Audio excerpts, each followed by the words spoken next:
दोस्तों ये वीडियो हमारी क्वेश्चन आंसर सीरीज से है। मैं आप लोगों ने एक सवाल किया है यूट्यूब व्यूअर ने। उन्होंने कहा है कि मेरे पापा इस संसार से चले गए हैं 2 साल पहले, मुझे उनकी बहुत याद आती है, मैं चाहती हूँ कि वो मेरे जीवन में दोबारा आ जाएं।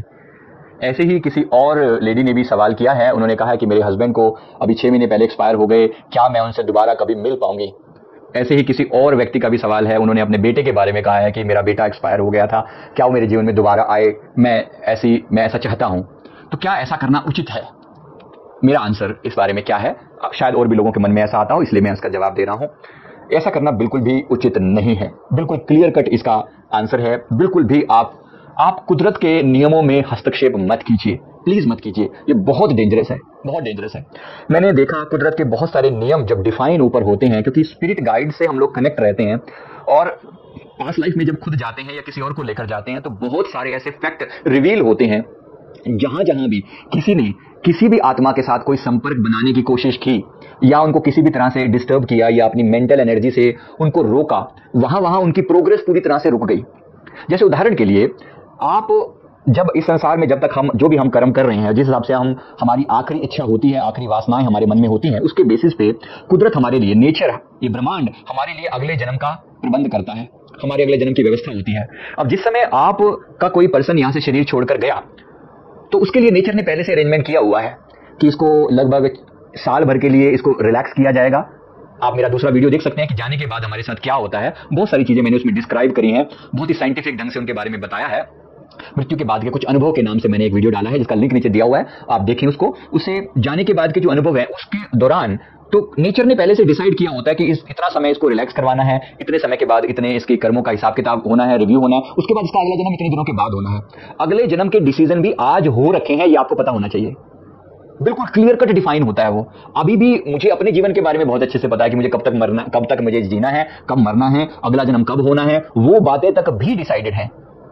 अब होता क्या है, जब आप कोई ऐसी गड़बड़ करते हैं, मान लीजिए कोई परिजन चला गया किसी का, और वो उसके लिए नेचर ने पहले से डिसाइड किया हुआ है कि इस व्यक्ति का जन्म इस परिवार में इतने टाइम में होना है, अब से 2 साल बाद, आज वो मरा है, अब से 2 साल बाद इसका जन्म फलाने परिवार में फलानी जगह पर होगा। ऐसा करके नेचर ने डिसाइड किया हुआ है, और उसके आगे की लाइफ की पूरी सीक्वेंस तय है, बहुत सारी बातें तय हैं। 50-50 का मामला होता है। 50% नेचर तय करती है, 50% आपके हाथ में डिसीजन दिए जाते हैं, जिसको हम अपना क्रियामान कर्म बोलते हैं, अपनी मेहनत बोलते हैं। मेहनत से हम बहुत सी चीजें बदल सकते हैं, लेकिन सब कुछ नहीं बदला जाता। तो वो जो पार्ट नेचर ने लिखा हुआ है, उसी को हम प्रारब्ध बोलते हैं, उसी को हम किस्मत बोलते हैं। तो वो हमारे ही कर्मों का रिजल्ट है। अब उस कर्मों, अगर आप यहां से आज डिसाइड करते हैं, आपके घर का कोई सदस्य बोलता है कि मुझे तो ये व्यक्ति अपने जीवन में चाहिए, मान लीजिए इस विश को आप अपने दिल में बड़ा गहरा डालते हैं, तो कुदरत आपकी इच्छा का भी सम्मान करती है। अब आपकी विश को पूरा करने के लिए कि आप चाहते हैं कि पर्सन मेरे जीवन में आए, कुदरत को उसकी लाइफ को पूरा का पूरा छेड़ना पड़ेगा, नेचर को पूरा बदलाव लाना पड़ेगा। उसकी सीक्वेंस जो नेचर ने डिसाइड की हुई थी, ऐसा होगा वैसा होगा, एक सीक्वेंस बनाई गई थी, जिसके कारण उसके कर्मों के जो हिसाब किताब थे वो क्लियर होते, कार्मिक अकाउंट क्लियर होते। वो सारी सीक्वेंस आपने ब्रेक कर दी। आपने कहा कि ये पर्सन मेरे जीवन में चाहिए, आप उसको बहुत दिल से याद कर रहे हैं, आप बार बार अपने मन में तड़प रहे हैं। पहली बात तो ये आपके स्वास्थ्य के लिए ठीक नहीं है, आपके फिजिकल और मेंटल हेल्थ के लिए ऐसा करना ठीक नहीं है। फिर भी अगर आप चाहते हैं कि जबरदस्ती ऐसा हो जाए कि ये पर्सन आपके जीवन में आए, तो यकीन मानिए ये सुखी नहीं रहेगा आपके पास। मान लीजिए वो किसी जीवन में, जैसे उसने कहा कि मान लीजिए वो आपका बेटा बनकर आ जाए, या आपका पोत्र बनकर आ जाए, बेटे का बेटा या बेटी का बेटा, या दोत्र बनकर आ जाए, या किसी और फॉर्म में, पड़ोसी बनकर किसी फॉर्म में आ जाए। ऐसा हो सकता है, अगर आप बहुत ज्यादा डिमांड करें तो कुदरत ऐसा कर सकती है। पर ये यकीन मानिए कि ऐसा करके आप जो कुदरत के अंदर जो आपने छेड़खानी करी है, नियम जो तोड़े हैं, उस नियमों की सजा आपको भी और इस पर्सन को भी भुगतनी पड़ती है, और ये बहुत डेंजरस होता है। ये बच्चा कभी सुखी नहीं रहेगा अगर ये गलती से आ गया तो। ये पर्सन अगर बच्चा बनके किसी के घर में दोबारा आ गया इनकी डिमांड पर, तो कभी सुखी नहीं रहेगा। ये बहुत परेशान होगा, बहुत सारे दुख इसे झेलने पड़ेंगे। इसकी डिमांड पूरी करने के लिए कुदरत को बहुत सारे नियम तोड़ने पड़ते हैं अपने, विच इज नॉट गुड।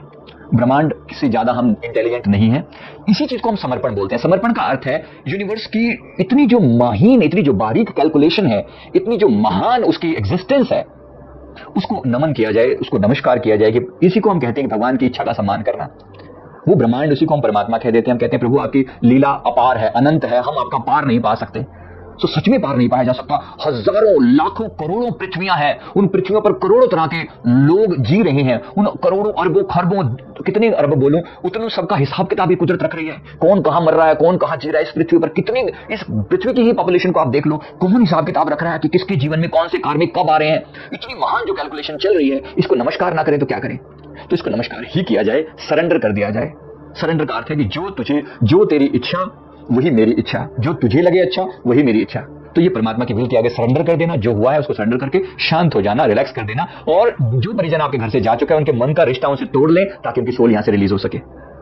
मैं उम्मीद करता हूं ये बात आपको समझ में आ गई होगी और आपके क्वेश्चन का आंसर मिल गया होगा। अगर आपको इसमें कोई भी डाउट हो तो आप फिर भी सवाल नीचे कमेंट बॉक्स में पूछ सकते हैं। इस वीडियो को लाइक करें, शेयर करें, कमेंट करें, हमारे चैनल को जरूर सब्सक्राइब कर लें।